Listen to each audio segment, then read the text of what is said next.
Okay, hello again. Today is the 25th of September, which is equivalent to the 25th of March in the Northern Hemisphere. I decided at this late stage, I have to say, to plant out a lot of my seedlings that I sowed quite a few months ago. But I've been getting the beds ready, given that I'm gardening in sand, adding lots of humus to them, compost and so on. Before planting these out, but I have still left it a bit late. But the weather today is quite cloudy and they're giving some rain as well, so that's later on, so that's going to help these guys get established. I've got beetroot, I've got kale, I've got the Swiss chard, and these are Felicia, which are flowers, which I'm going to put in the front later on, probably not today.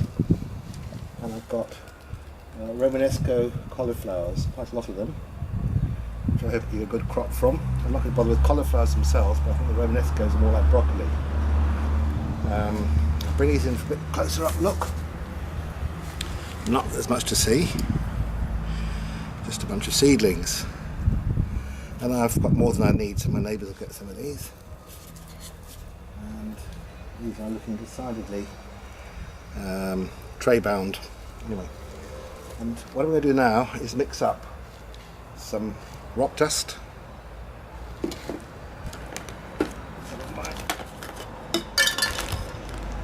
just some bone meal, and some of my organic fertiliser, which is good stuff. I'm gardening in sand, so I do have to add plenty to the sand, even though there's plenty of compost in it, just to make sure that we've got enough nutrient. Now, as a lifetime vegetarian, I don't normally use bone meal, but as I said, it's very poor soil, and I need all the help I can get, or the vegetables do. And this stuff's only going to end up God knows where anyway. So even though since it's available, I'm going to be practical and pragmatic and use it. But up until recently I didn't touch the stuff.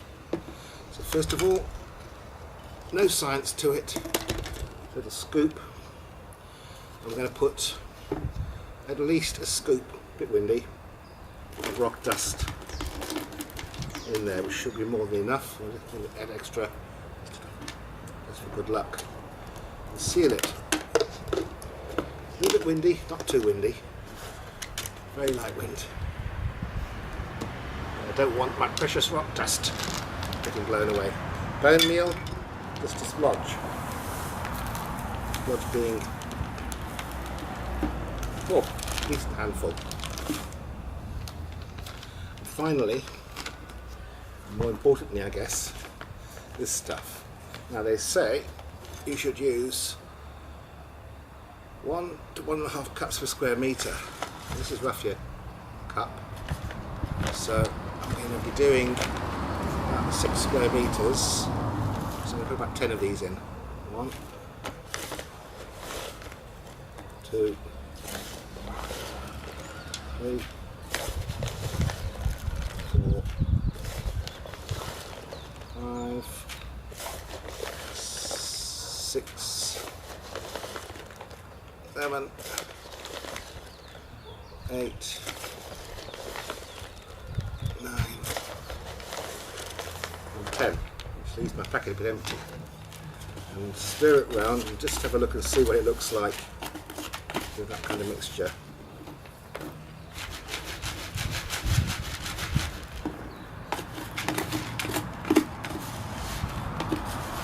It looks, the fertiliser is granular, which is quite handy. Everything else is dusty, fine particles. So takes a bit of mixing. I don't want anything mixed to be good. On a windier day I just wouldn't bother, because the plants will get dried out before they even get a chance to get established. This part of the world is very windy this time of year, and also on a very sunny day the plants are going to get stressed out, because it's now about 4 p.m, 3 p.m, 4 p.m. The plants are going to get stressed out with the sun and the heat, because we're past the equinox now and it's getting much warmer. So this is probably a good time to do all this. I'm just going to add a little bit more bone meal, because I want to make sure I've got absolutely plenty enough to plant everything. So another couple of handfuls really on in there. I have to keep the back garden fenced off, because the dog loves the bone meal, which means he's going to dig absolutely everything up. Even though he's got bones lying around the garden here, he can't resist a bit of something fresh. I guess in his mind I put it there because that's where I bury my bones. He hasn't gotten on after 15 years I'm vegetarian. And I'm going to put another scoop of that in. Well, yeah, half a scoop. Just want to make sure I've got enough for all of my seedlings. What I'm going to do is put a little bit of this in the bottom of each planting hole as I plant, to make sure that they've all got enough nutrient. Kickstart them. Once they get going, they should be able to get into all the humus and stuff that's underneath. One of the problems you've got with sandy soil and in a windy area is that the wind tends to blow everything off the top, and you're just left with very fine sand, which isn't so good for water either, water retention. So the plants should help. There we are. If you can see that, probably can't. I've made my mix up like that. The camera's sitting in a branch of the frangipani tree. I've got no tripod yet, so I don't want it to fall out. The frangipani tree is about the right height for this little table here. Right, I'm going to stop this now and go in the back garden and get this lot in. So, back in a second.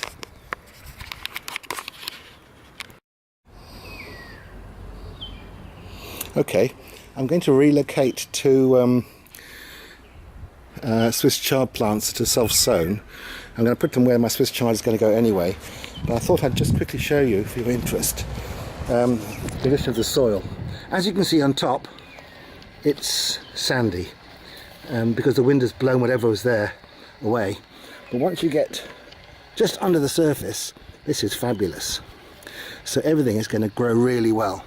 I've made 2 holes so I can drop my Swiss chard into it, and I'm looking forward to getting the other stuff in this bed here. So I'm going to give you a quick preview of it, because I don't think you're going to need to watch all of my work. That's going to be far too tedious. You can just see the garlic and the onions are doing well. Everything needs weeding, but that's going to be my garden aide, who can do more bending than I can. But this bed here, once I've cleaned it up a little bit, looks like sand, but it's about half an inch of sand on top of really good compost. That's where I'm going to put my vegetables, and mulch on top of it. Okay, and the mulch on top of it will hold everything in place, including moisture. But that is nice, and it's moist, and it's really good quality soil. So we're going to see what comes out of that now. Okay, back to you in a bit later. Okay, I've made a start, and I've got most of the weeds out. This pernicious wild garlic, I'm going to take that out as I go along, because I'm not digging over the whole bed. I want to keep the soil reasonably firm for the brassicas. As you can see again, once you go under the surface, what looks like sand is in fact nice rich humus. I hope you can see that. A little additional bonus, I hope it's one of good fortune, is I found some purple amethyst. It must have been lost or dropped or something a long time ago, but that'll add to my jewel collection. So here we go. Hope it's a good omen. I think it means constancy. I'm not sure. It's been a while. Anyway, let me get on with putting in my first row of brassicas, which will be along the back there. That's going to be the kale.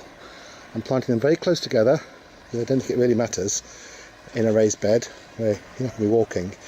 And I'm going to thin them out and give the ones I don't want to those ladies over there, because they will love it. Okay, so back to work.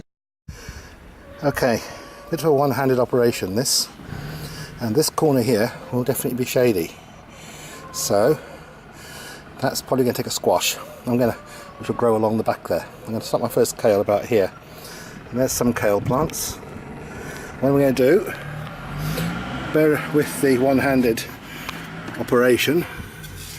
This is also dry because I haven't had any irrigation here. I'll have to fix that in a few minutes.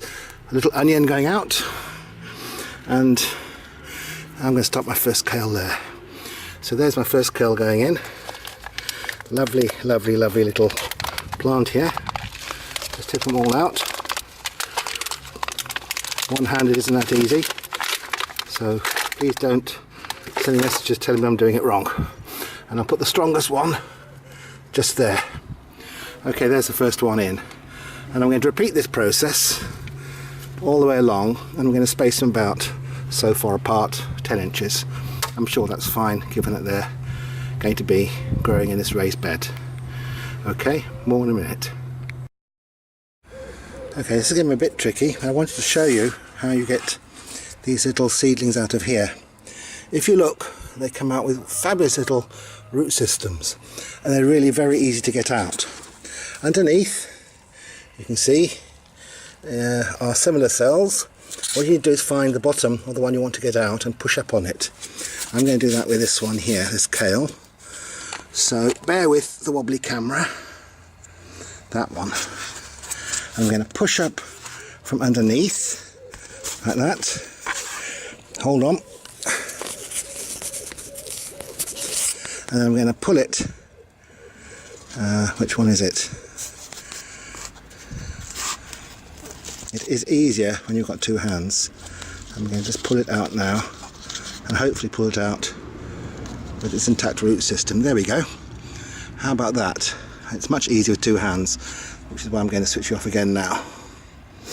But you get these lovely, lovely, lovely, lovely, lovely, lovely, lovely little plants with fabulous root systems.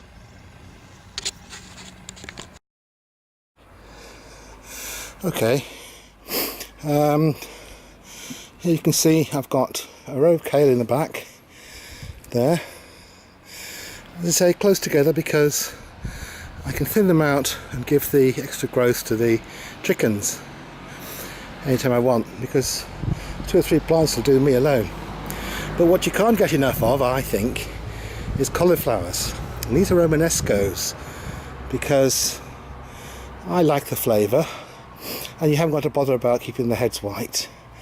Which I know is aesthetic anyway, but my Romanescos, I've got 2 rows, 28 plants, and that'll easily see me through the year because I eat about 1 or 2 cauliflowers a week.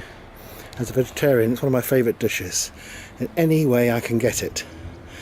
The bit that's left over here now will be for the beets, beetroots. That's to say, not the other beets, because I've got a ton of them, which I started off in modules. Could have started them in the open ground, but started in modules anyway. And what I want to do is have a couple of rows of those, and they're going to be mainly for juicing, I think, and pickling when they're babies. So I'm going to put them close together. I'll have a quick look at my broccoli, which is about to flower, so I've given some away already. I'm going to have one of those tonight, and the other one I'll give to my neighbours. or to my sister-in-law. Jane, Megan, it's broccoli tonight.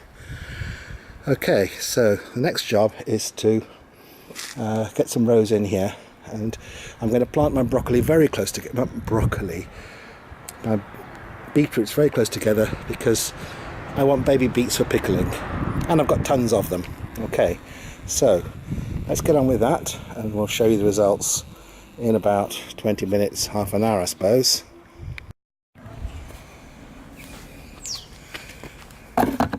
Okay, well, slight change of plan here.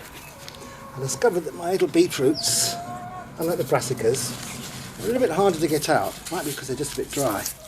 So I discovered, using a pencil under the right hole, pops it out perfectly. Look at that. Frankie Howard, look at that. You see, pop it underneath and out it comes. So from now onwards, when I empty these things out, I'm just going to pop them out with a pencil. What did the constipated mathematician do? He worked it out with a pencil. Okay, all right, I know. That one, I hope. Yep, there we go. So I'm going to get all of these out now, much more easily, just using a pencil. And that goes in a little hole at the bottom there, look. Like that. Just like that. Oh my god, here we go again. So, okay, I'm going to get on with these.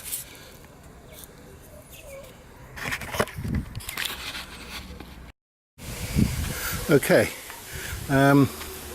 basically job done. Got the irrigation on, even though it's forecasting rain, just been the safe side.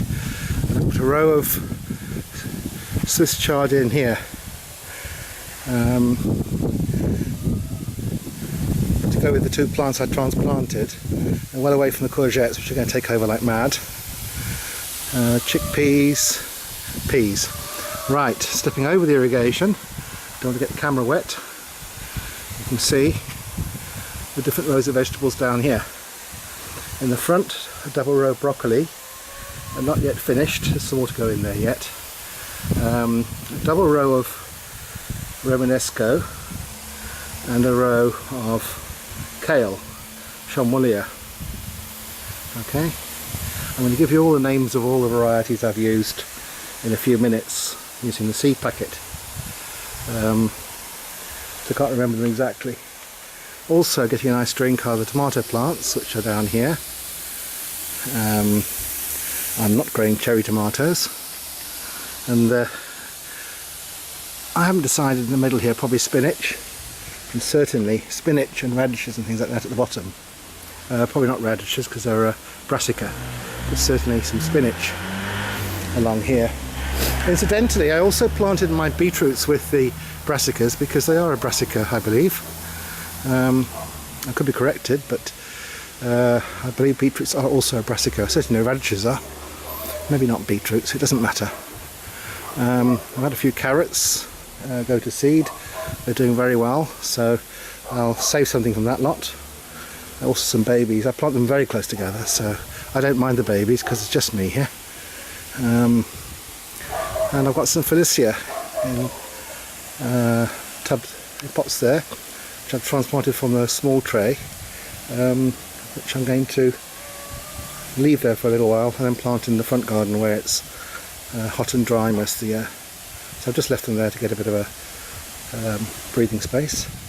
I've emptied out the tray, this thing,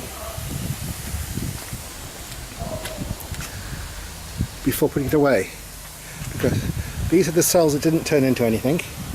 Plants died or something. If you don't do that, it dries out inside the little polystyrene space, and it's impossible to get out afterwards. Even a pencil, you end up breaking the whole thing. So best to get it as wet as possible, and while it's still wet, chuck it on the soil. Okay, well that's the garden at about 4:30 in the afternoon, and yes, I say everything's a bit late getting in. I've been held up by 1 or 2 things. including my own lack of energy and lethargy. But there's plenty of stuff going to be appearing just very, very shortly. The broad beans are ready to harvest almost now. I use sticks, you know, I don't use bits of string. I just make a stick structure like that and I pen them up with that. It's quite handy. Take it down when you don't want it. There's broad beans there, look, just coming. Again, they're late. My neighbour's got his broad beans already, but I put everything in late. French beans also starting to pod up. Peas are ready for picking in a day or two. Celery's leaping out, and the chickpeas are establishing themselves. Okay, well, I'll just turn the camera around so I can say hello nicely.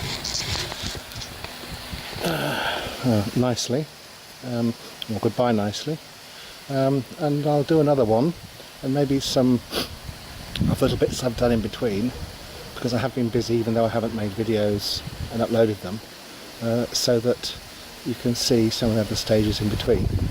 This is a Cape Town garden in third quarter of September, which is about the same as mid-March, frost-free, and really, as I said, I could have got all this lot in 6 weeks ago. I've just been held up by one or two things, but I don't think it'll hurt them to wait for the full summer to come into their maximum production. I've also scattered down those little slug pellets that I use, because one of the reasons I didn't plant earlier, to be honest, is that slugs have just had this lot. The garden is full of slugs, sandy soil, rainy season. The rainy season's now almost over, and the slugs have all been nuked by my very effective organic slug pellets.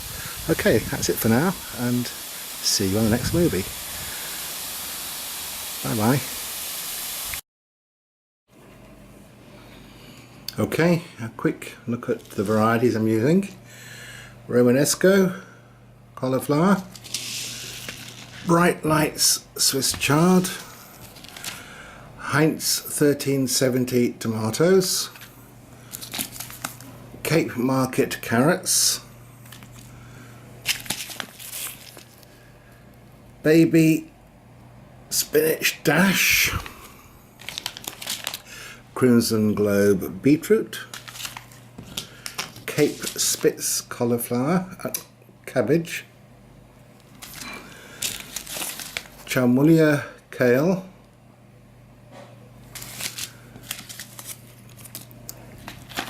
Green Feast peas, Carentan leeks, Triple Play coslettuce, Texas grano, these are the white onions. I'm using red Creole red onions, my favourites, and Star 2000 of the bush bean that I've been using for years. And the Felicia, if you're interested, is just called True Blue Daisy, and it's an annual, this variety. And that's what I'm putting in the garden so far, as I put in so far. Plus various other things like sweet peas and so on I'm not going to show you right now. Okay, bye. Bye bye.